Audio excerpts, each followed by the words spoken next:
Yes Saraswati. ఈ movie actual గా theatre release అయింది, ఇప్పుడు ఓటీటీలో కూడా రిలీజ్ అయింది. నేనే కొంచెం లేట్ గా చూసా.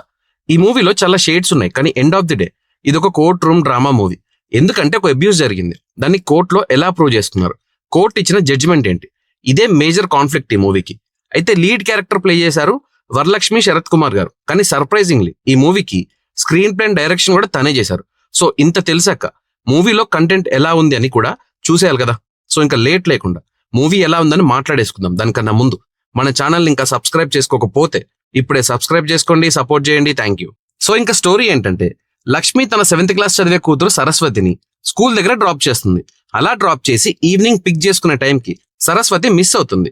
ఎందుకు ఏంటి అని స్కూల్ మేనేజ్మెంట్ అడిగితే మాకేం తెలియదు అంటారు. పోలీస్ కూడా ఈ కేసుని పెద్దగా సీరియస్ గా తీసుకోరు. కానీ మిస్ అయిన సరస్వతి వాళ్ళ మదర్ కి కాల్ చేసి ఒక ఇన్ఫర్మేషన్ ఇస్తుంది. ఈ ఇన్ఫర్మేషన్ ఏంటి, అసలు సరస్వతికి ఏం జరిగింది, ఈ కేసుని ఎవరు హ్యాండిల్ చేశారు, కోర్టు లక్ష్మికి ఇచ్చిన జడ్జిమెంట్ ఏంటి, ఇదంతా మూవీ చూసే తెలుసుకోవాలి. స్క్రిప్ట్ వైజ్ ఈ మూవీలో చాలా ట్విస్టులు ఉంటాయి. స్టోరీ ఇచ్చింది కూడా సాయి మాధవ్ బుర్రా గారు. ఆయన చాలా మూవీస్ కి వర్క్ చేశారు. ఈ మూవీ స్టోరీ అంత కొత్తదేం కాకపోయినా ఎగ్జిక్యూషన్ బాగుంటే కోర్ట్ రూమ్ డ్రామాలు ఎప్పుడు ఇంట్రెస్టింగ్ గానే ఉంటాయి. ఇక్కడే ఒక సస్పెన్స్ ని, టెన్షన్ ని బిల్డ్ చేసి ఉంచే ఎలిమెంట్స్ ఎప్పుడు మనల్ని హుక్ చేస్తాయి. కానీ ఇదంతా ఎగ్జిక్యూషన్ బాగుంటే వర్కౌట్ అయ్యే పాయింట్స్. అయితే ప్రాబ్లం ఏంటంటే స్క్రీన్ ప్లే కన్స్ట్రక్టివ్ గా లేకపోవడం. చాలా వీక్ స్క్రీన్ ప్లే నరేషన్ ఉంటుంది. ఒక సీరియస్ అబ్యూస్ ని సీరియస్నెస్ లేకుండా క్రియేట్ చేశారు. ఇక్కడే మనం కనెక్షన్ మిస్ అవుతాం. క్యారెక్టర్ ఎందుకు అలా బిహేవ్ చేస్తుంది అనే క్లారిటీని ఫ్రమ్ ద బిగినింగ్ ప్రెజెంట్ చేయకపోవడం వల్ల ఒక కనెక్షన్ లాస్ అయితే క్లియర్ గా తెలుస్తుంది. క్యారెక్టర్లో ఉండే డెప్త్ మిస్ అయింది. ఏదో ఫ్రీ హ్యాండ్ తీసుకున్నట్టు ఈజీగా అయిపోవడం అంత కన్విన్సింగ్ గా లేదు. ఐ థింక్ స్క్రీన్ ప్లే వరకు వేరే ఎవరైనా బెటర్ స్క్రీన్ ప్లే రైటర్ ని చూస్ చేసుకుని డైరెక్షన్ వరకు వరలక్ష్మి చేస్తే బాగుండేదేమో. That's my opinion. Because director గా తను చాలా వరకు హ్యాండిల్ చేసినట్టే ఉంది. బట్ స్క్రీన్ ప్లే రైటర్ గా ఒక అటెన్షన్ ని, టెన్షన్ ని క్రియేట్ చేయలేకపోయారు. ప్లాట్ లో వచ్చే ట్విస్ట్లు కూడా చాలా వరకు గెస్ట్ చేసేలానే ఉన్నాయి. ఐ మీన్ ప్రెడిక్ట్ చేయడం, కొన్ని తప్ప ఆల్మోస్ట్ అన్ని ప్రెడిక్టబుల్ గానే ఉన్నాయి.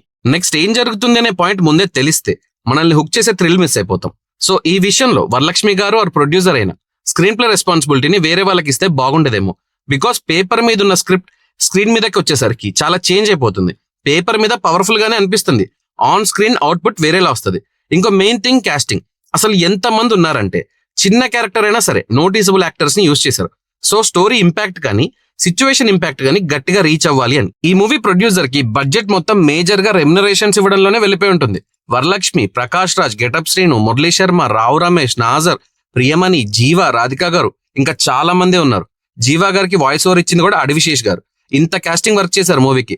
సో ఫైనల్ గా మూవీ ఎలా ఉందంటే, స్టోరీ వైజ్ పర్లేదు, డైరెక్షన్ కూడా పర్లేదు, కానీ స్క్రీన్ ప్లే బాలేదు. మంచి కోర్ట్ రూమ్ డ్రామా చూసాం అనే ఫీలింగ్ అయితే కంప్లీట్లీ మిస్సింగ్. నా వరకు జస్ట్ ఓకే అంతే. మూవీ ప్రైమ్ లో తెలుగులో అవైలబుల్ గా ఉంది. మీరు మూవీ చూస్తే మీకు ఎలా అనిపించిందో నా కామెంట్స్ లో మెన్షన్ చేయండి. నా రివ్యూ నచ్చితే సబ్స్క్రైబ్ చేసుకోండి. Thank you for watching.